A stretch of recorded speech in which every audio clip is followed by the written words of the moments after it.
അഖിലിന്റെ അപ്രതീക്ഷിത വിയോഗത്തിൽ വിറങ്ങലിച്ചിരിക്കുകയാണ് കാസർഗോഡ് വെള്ളരിക്കുണ്ടെന്ന ഗ്രാമം. യുക്രൈനിൽ കപ്പലിന് നേരെ റഷ്യ നടത്തിയ ആക്രമണത്തിലാണ് അഖിൽ ജോയൻ കൊല്ലപ്പെട്ടത്.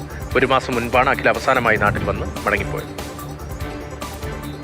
1 മാസം മുൻപാണ് അഖിൽ ജോയൻ അവസാനമായി തൻ്റെ വീട്ടിലേക്ക് എത്തുന്നത്. തൻ്റെ വിവാഹ നിശ്ചയത്തിൻ്റെ ഭാഗമായി വീട്ടിലേക്ക് എത്തുകയായിരുന്നു. 2027 ഏപ്രിൽ വിവാഹം നടത്താമെന്നുള്ള ഒരു ധാരണയിലേക്ക് എത്തി. കുടുംബം അതിനായുള്ള തയ്യാറെടുപ്പുകളൊക്കെ നടത്തുന്നതിനിടയിലാണ് തീർത്തും അപ്രതീക്ഷിതമായി ഈ വിയോഗ വാർത്ത നാട്ടിലേക്ക് എത്തുന്നത്. നാട്ടുകാരെ സംബന്ധിച്ച്, വീട്ടുകാരെ സംബന്ധിച്ചൊക്കെ തന്നെ ആ ഒരു ദുഃഖം കടിച്ചമർത്തുന്ന കാഴ്ചകളാണ് നമ്മൾക്ക് കാണാൻ സാധിക്കുന്നത്. ഇനി എത്രയും പെട്ടെന്ന് തന്നെ മൃതദേഹം നാട്ടിലേക്ക് എത്തിക്കണം, സംസ്കാര ചടങ്ങുകളടക്കം പൂർത്തിയാക്കണമെന്നൊരാവശ്യമാണ് ഇപ്പോൾ മാതാപിതാക്കളടക്കം പറഞ്ഞുകൊണ്ടിരിക്കുന്നത്. അഖിലിനെ സംബന്ധിച്ച് 19ാമത്തെ വയസ്സിലാണ് അഖിൽ മർച്ചൻ്റ് നേവി എന്നുള്ള ഒരു തൊഴിൽ മേഖലയിലേക്ക് തിരിയുന്നത്. അതിനു മുൻപ് വരെ നാട്ടിലേറെ സജീവമായി ഉണ്ടായിരുന്ന ഒരാളായിരുന്നു.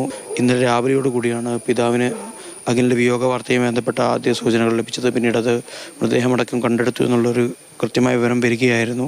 ഉക്രൈനിൽ വെച്ച് ഉണ്ടായ ഷെല്ലാക്രമണത്തിൽ അഖിൽ ജോലി ചെയ്യുന്ന ഷിപ്പിനെ ആക്രമിക്കുകയും ആളെ കാണാൻ ഇല്ലെന്ന് ഉള്ളതുമായിരുന്നു ആദ്യത്തെ റിപ്പോർട്ട് വരികയും ചെയ്തത്. വീണ്ടും വേറൊരു മെയിൽ അവരയക്കുകയും അതിൽ അവർ ബോഡി ഐഡൻറ്റിഫൈ ചെയ്ത് എന്നുള്ളതാണ് അവർ ഞങ്ങളോട് പറയുകയുണ്ടായത്.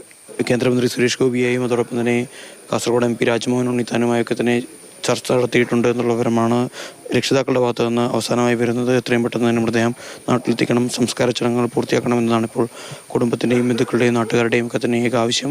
വീട്ടിലേക്ക് അപകടത്തിന് ഏതാനും ചില മണിക്കൂറുകൾ മുൻപെയാണ് അഖിൽ അവസാനമായി വിളിച്ചത്. കൂട്ടുകാരോട് മണിക്കൂറുകൾക്ക് മുന്നേ ചാറ്റ് ചെയ്യുകയടക്കം ചെയ്തിരുന്നു. അവസാനമായി നാട്ടിലെത്തിയപ്പോൾ താൻ ജോലി ചെയ്യുന്ന മേഖലയിലെ യുദ്ധവുമായി ബന്ധപ്പെട്ട പ്രതിസന്ധികളെക്കുറിച്ചും പ്രയാസങ്ങളെക്കുറിച്ചും ഒക്കെ തന്നെ വിശദമായി സംസാരിച്ചിരുന്നു എന്ന് സുഹൃത്തുക്കളടക്കം നമ്മളോട് പറയുന്നുണ്ട്. സുഹൃത്തുക്കളടക്കം മാധ്യമങ്ങളെ അടക്കം കാണാൻ കഴിയാത്ത രീതിയിലേക്കുള്ള ഒരു മാനസികാവസ്ഥയിലാണ്.